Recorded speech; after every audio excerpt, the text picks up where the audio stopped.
Good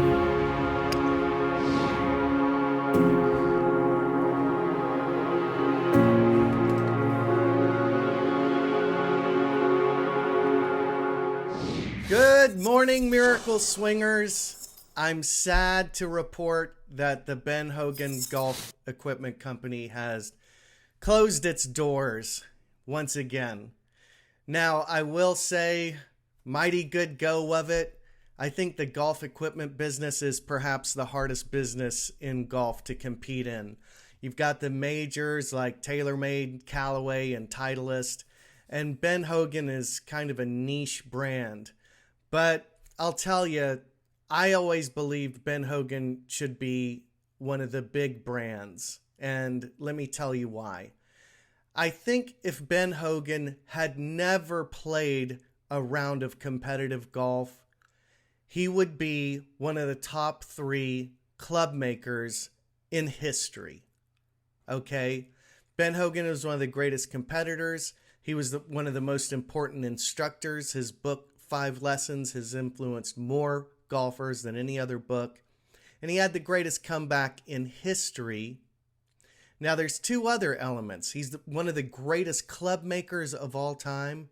And he's one of the most iconic fashion figures in the history of golf. So, Perry Ellis, if you're listening, please listen to what I think was not right with the Ben Hogan Golf Company. We finally got the golf clubs to where they ought to be. Really good irons, wedges, putters, and woods, okay?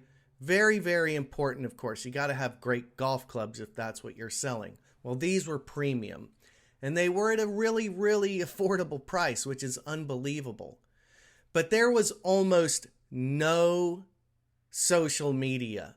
You have me. I'm always playing Hogan stuff and making videos about it. The Ben Hogan YouTube channel was practically non-existent, and I had made offers to partner and create a Ben Hogan golf channel. Okay, what we're trying to sell is not a golf club. What we're selling is the inspiration of Ben Hogan, the mystique of Ben Hogan, what we feel when I watch Ben Hogan swing a golf club. The commercials and things that I would see for the Ben Hogan brand, you'd see average schmoes out there swinging the golf club. I'm sorry, I want to be inspired. If it was me, I'd have a robust YouTube channel. It would be amazing, interviewing the best Ben Hogan teachers in the world, interviewing people that knew Ben Hogan, elite swingers of the club that swing in the Ben Hogan style. There'd be a yearly Ben Hogan summit. We'd have tournaments. We'd have instruction. If you want to learn how to swing like Ben Hogan, we'd have people who can teach you in different regions of the country and around the world. We would build a mystique just like Ben Hogan had that you can touch, and it can change your life the way it changed mine. It breaks my heart that this company closed 25 years to the day that Ben Hogan passed away. But if I have anything to do with it, and this is from my lips to God's ears, we need to resurrect the Ben Hogan golf brand the way it ought to be. And Perry Ellis, nobody's in a better position than to do the clothes. Okay? Ben Hogan was an icon of golf fashion. He's probably the only iconic golf fashion figure that is not a clown.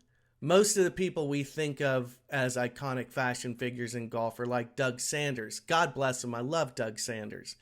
But he was the peacock of the fairways, probably a little too flamboyant. But the point that I'm making is Ben Hogan is classy. It's hard work. It's the joy is in the work. It's the secrets in the dirt. It's about busting your ass to get a game that you can be proud of. That's what the Ben Hogan brand is about. That's what it is to me. So God bless everybody that worked at the Ben Hogan Golf Company. God bless Terry Kaler for welcoming for welcoming me into the Ben Hogan Golf family.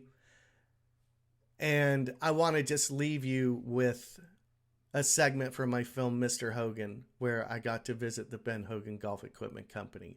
Hit 'em long and hit 'em straight. It's hard to describe what an honor it is to be sponsored by the company that bears Mr. Hogan's name. Christo, welcome. Welcome to Fort Sir. Worth and to Ben Hogan. Hi, I'm Terry Kaler. I'm the president and CEO of the new Ben Hogan Golf Equipment Company, and quite an honor to be able to do this.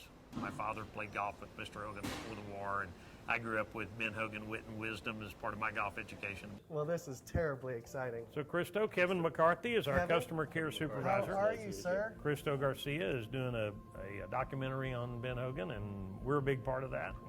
And Christo, as you well know, has famously rebuilt his golf swing based on 5 lessons. And so I'm going to let Kevin take you all downstairs for a little while and take you on a tour, and then we'll come back and I'll join you downstairs. But let's start with down here. We'll go down and start and see how clubs are built step by step. I love it. Okay.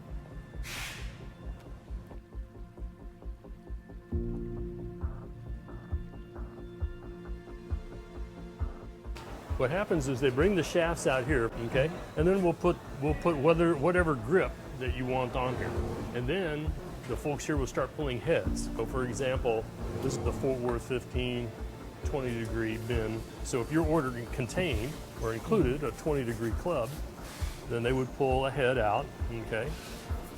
Wow, that is a pretty club head. Are these all custom clubs, essentially? These are all for custom. Customers? Yes, they are. Some advanced golfers are very cognizant of their specs, detailed specs, and they'll say, I want my clubs to all be, D1 or D2 or whatever. Then we'll make sure before it goes any further that we've lined that out to the precise swing length. Mm-hmm. And what Josh is doing here is he's checking loft and lie on this. This is a Mitchell, called a Mitchell machine, but it's a digital Mitchell, okay? And if it isn't quite right, he literally is going to bend. These are forged clubs, so they react very easily and very well to bending and adjusting like this. So he will adjust the loft if needed, or the lie angle to a very precise, usually within 1/4 of a degree. So Josh, how likely is it that you actually bent my clubs for me? I got them about, my niece said about 3 months ago, 4 months ago. Pretty likely. All right, man. They're awesome. Looking at this club from behind, the grip, the logo, and the shaft label are down. Mm-hmm. Okay, so Mr. Hogan and most professional golfers to this day, typically they like to look down at a nice clean look. So this is the new tour bags in the traditional Ben Hogan, red, white, and blue motif with the sunburst. Wow. Okay. Yeah, these are just gorgeous.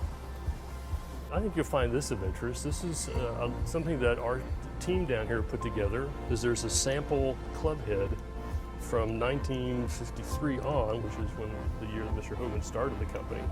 Basically, these blade models are what is still being made today by most people, right? In one form or another, exactly. So what have we got here? Well, this is our indoor fitting center. This is actually a prototype of the cavity back Of the PTX? of the PTX, exactly. So we just use it as a something to get metrics off of.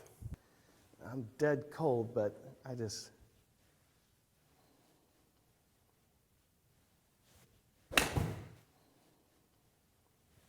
feels pretty good. It does. It'll launch the ball higher than your FWs. A little bit more forgiving. Mm-hmm. Okay, just slighter. If you look at it, just slighter, thicker top line, just a skosh more. Just a little. Is the offset. CG just a little lower? It's a little lower. If it gives you that, helps you get that ball in the air. And the nice thing is what's under the covers is what really makes this club amazing. Christo Garcia, How you Steve doing? Dreyer. Steve Dreyer. Steve, how are you, sir? Good. Pleasure to It is meet an you. honor to make your acquaintance. Steve Dreyer started working for the Hogan Company in 1982, and he oversaw the company at its peak of production. Did you ever grab his grip? Yeah, we were No, talking- sir. But we were talking about this the- was made for Mr. Hogan, okay? Now just close your eyes. Oh my gosh, Close I'm your eyes, actually going to hold one of Mr. Hogan's golf because this clubs. has got a rib, and now just put the rib in your fingers on how Mr. Hogan, you can feel the rib, okay? And you can see it's open, okay? Now, it's a little bit more gosh. normal, but Mr. Hogan set his grip at about 530 because, as you know, he fought going left. But everything he set at about 530. It looks wide open. Right, To right. my eye, it looks like it's wide open. Wow. Barbara, it's an honor to make your acquaintance. Barbara Coates has been with the Hogan Company since the early 1970s, and I'll tell you, she's an absolute joy to interact with. You know, he loved Chris Chatter, and she was local girl here, and so when she started playing, she'd come by and I'd give her gloves or putters or whatever it was she needed.